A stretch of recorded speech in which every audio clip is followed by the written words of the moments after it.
Welcome to Between the Business Cards, a podcast that helps business professionals take their network and sales skills to the next level. And now, here are your hosts, Martina Niemeyer and Brandon Suba.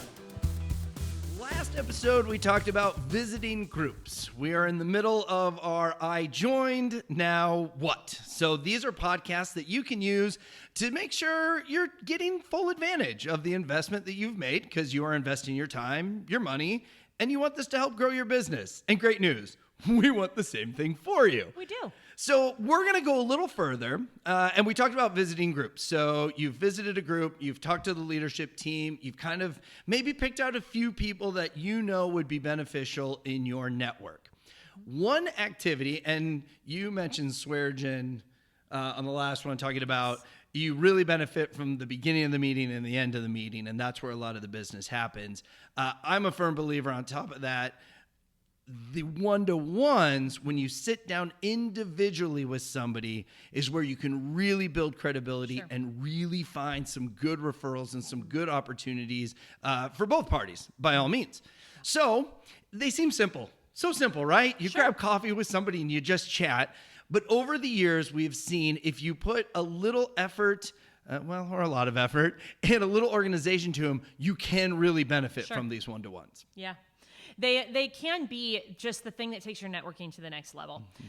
So maybe you've been networking for a little while. Maybe you're brand new to networking, and either one-to-ones seem intimidating. They might seem like they are, you don't know what you're going to talk about. You don't know who you're supposed to have one-to-ones with and what that is supposed to look like. And so we're hoping to provide a little bit of clarity around that, and also just continue to communicate the value of that. You are going to go deeper. You get to learn way more about who somebody is, why they do what they do, what makes them unique in their role, but then also what makes their company unique and what they offer and things like that. So I want to blanket it, we, not just me, want to blanket, and we'll say this a couple times. The point of a one-to-one is not, say it with me. You can say it with me. I'll say it with not you. To sell. A lot of people get the idea of, I have somebody that's going to sit down with me, I'm going to sell them my product and service, and this is my next client. You will find that you're not going to get a lot of one-to-ones once people realize that's what your goal is. This is not a selling opportunity. No. This is a getting to know you better and know your business better. Right. I will tell you, if you have good credibility and if you do one-to-ones correctly, you'll probably get business out of it, being the person sitting across from you may choose to do business with you. But really take the mindset of, I have an opportunity to educate somebody on finding referrals from me so that I can grow my business. And that's what we want to do in a one-to-one. So let's talk about, how do I start the process? Martina? Yeah. So sometimes people are like, well, I don't even know who to meet with or how to start doing that. So we've talked about visiting chapters. And when you visit a chapter, we told you to go on to the hub. We told you to look at their chapter lists and to see who else might be in that meeting. And this comes for a couple of different reasons. But one really great reason is you might already see people on that list that you would like to connect with because their business might be a really good connection for your business, or it might be just a really valuable conversation around the similar spaces that you guys navigate and the people that you're coming in front of. And so those could be really good fits. So when I always tell people, no matter what event you're going to, no matter what, thing you're doing for networking, whether it's going to a chapter meeting or going to an event or coffee and connections or a social or a golf tournament or a charity event, whatever it happens to be, those people in those spaces are already looking for those connections as well. They're very like-minded in that, right? And so trying to set up a one-to-one with people that you feel would be a great connection, or maybe they're just really interesting and you think they might just have a lot of people they know that may know the people that you need. You never know who somebody's going to know. And so asking to sit down with them. And I always tell people within the next 2 weeks, I tell people if you're going to go to a chapter meeting, if you're going to go to an event, Walk away with one, make that your goal. Maybe you decide, I want to do 3. Great. Okay. Minimum of 1, one-to-one in the next 2 weeks, because chances are you're going to be able to find some sort of time that works for you both within 2 weeks. And that allows you to make every single thing that you're doing with networking beneficial after the thing that you leave, so you get in your car and you've already got this meeting set up, and that just changes the intentionality that you're having with walking into those spaces. And you can be as strategic as you can. So you're trying to keep within the industry. You're trying to find people that you will benefit from. And especially if you're starting it off, you're newer to networking and everything, being strategic is pretty good, but it's pretty hard because you don't know as many people. You don't know as many backgrounds. Maybe you don't necessarily chat with the people in your industry right now that are at these places. So the one hard part about one-to-ones is some are going to be phenomenal. You're going to walk away with a new friend. You're going to be inspired. You're going to have referrals. Every now and then, though, that doesn't happen. And where we encourage this to happen within the network, to be doing these one-to-ones, some may not work out great. But here's the one thing you just got to tell yourself. You never know who people know. Yes. Because as we're talking about how to set these up, you may have somebody that reaches out to you and wants to set up one with you. And you might look and be like, gosh, we're not in the same industries. I don't even know this person. I recommend you take it. And if you're getting to the point where you're so busy that time is super valuable and it's because you're getting so many referrals and all that, number one, awesome. That's the goal. But number two, that's when you can be a little more picky, I feel. And instead of just saying, no, we're not ever going to have a one-to-one, you can just say, my time is very limited. Could this be a phone call? Sure. And then that way you're still making that connection. You're still keeping your credibility. And within that phone call, if you discover something that would be worth sitting down to, great. But if not, at least you still took that person up on their offer. You still connected with them. And maybe it saved you a little bit of drive time or just personal time too.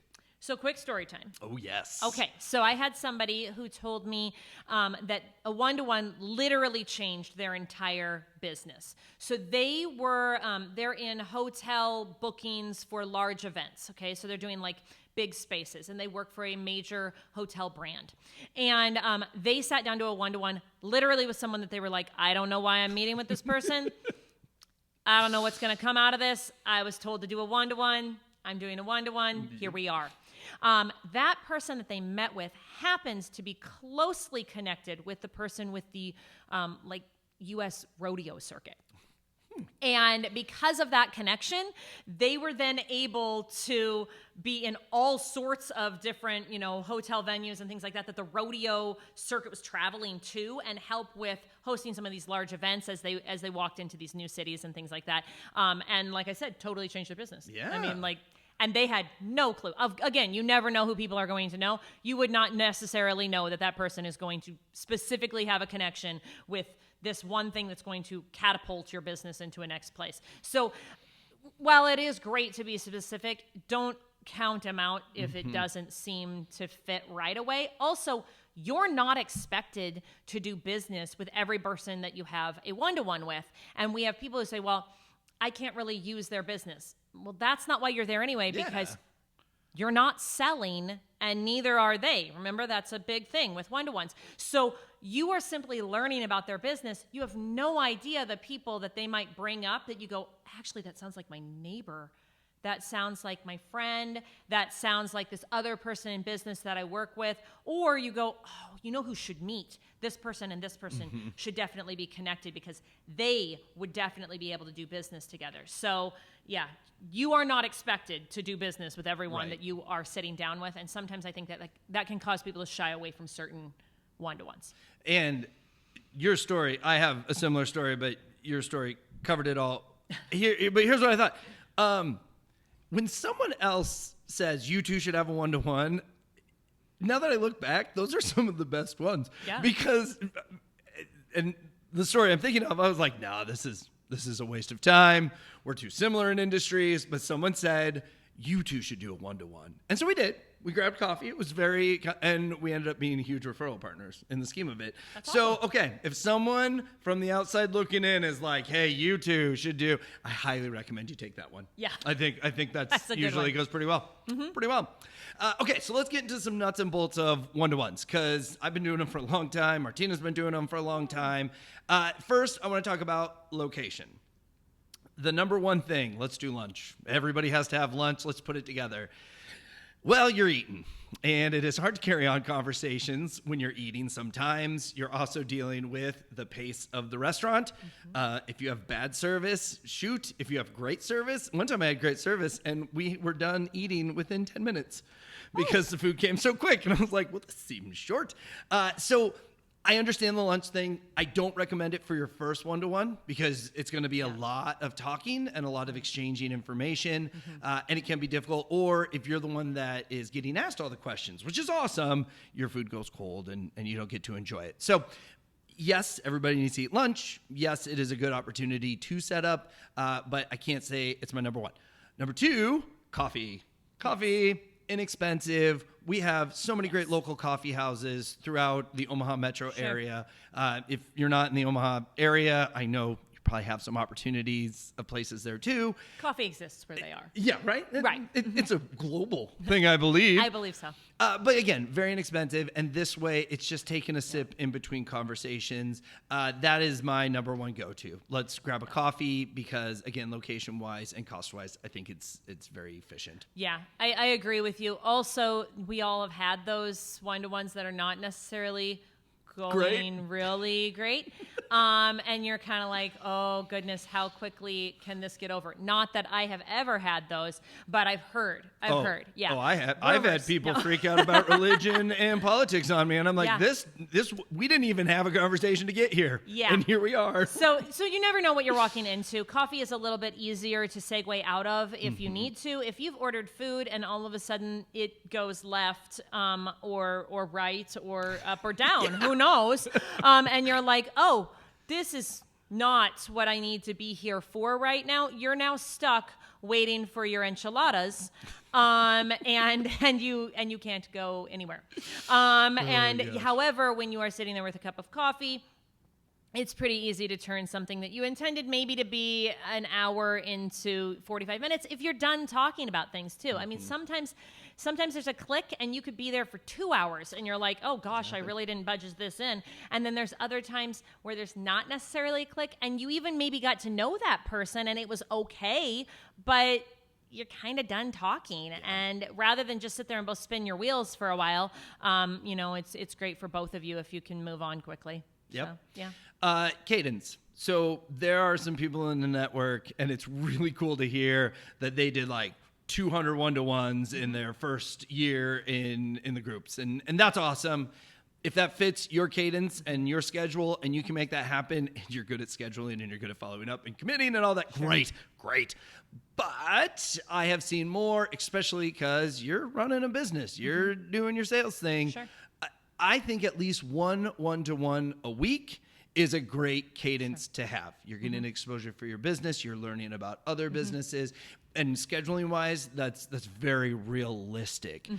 If you can add 2 or 3 in there, depending on, again, what you do for your profession, maybe you need more of those connections. Great. Then just keep that going. But I really would say, especially starting out, getting that 1 a week is a pretty good goal to have. And you and I are professional networkers. Like, I mean, I would define us as that. That's what we do. It's a big part of how we do what we do, right? Yep. And how many do you average on a week? One. I mean, really, 1 or 2, and the 2 are usually weeks that they're planned out or rescheduled. Yeah. I typically am sitting between 2 and 3. And this is after years of doing this. However, there are going to be some weeks that there are none, and then there are going to be other weeks where there are 3, wherever it fits into my schedule. So don't feel like there's hard, fast rules either. I've had people approach me on that as well, where they're like, well, I can't do 4 this week. Well, then don't. Great. Yeah. If 4 is intimidating, go with 1. If 1 a month is where you need to start, okay, that's fine. Just get your feet wet, start to get comfortable, and you'll start to see the opportunities for more of them to pop up, and it'll start to work a little bit better. And because time is valuable, this is something I've learned many, many years ago now, but I had definitely been doing one-to-ones well before I learned this, but write an agenda. Yes. And I know it sounds crazy. A lot of our groups, they follow agendas weekly, but just to have, and it doesn't have to be business point A, B, and C. You can very much. I remember I did one, and I knew the people I were meeting with, we had to delay it because they went on a cruise. So in my agenda, the first thing I said, how was your cruise? And then the next thing was a family thing because they had a dog and they love their dog. So I said, how is your dog? And you can put that personal stuff on there, but then to have this is new to my business and I think it would fit well for your clientele. Or here's what I would love it if you could say to your clientele to see if I'm an opportunity to bring into the conversation. Having those written down shows a lot of credibility on your side because you've actually planned for this one-to-one. It's not just let's get together and chat, although those happen a lot and good things come of that. Absolutely. But if you're really structuring to build credibility and relationships, especially within your group itself, the agenda just keeps that kind of more professional and more in line.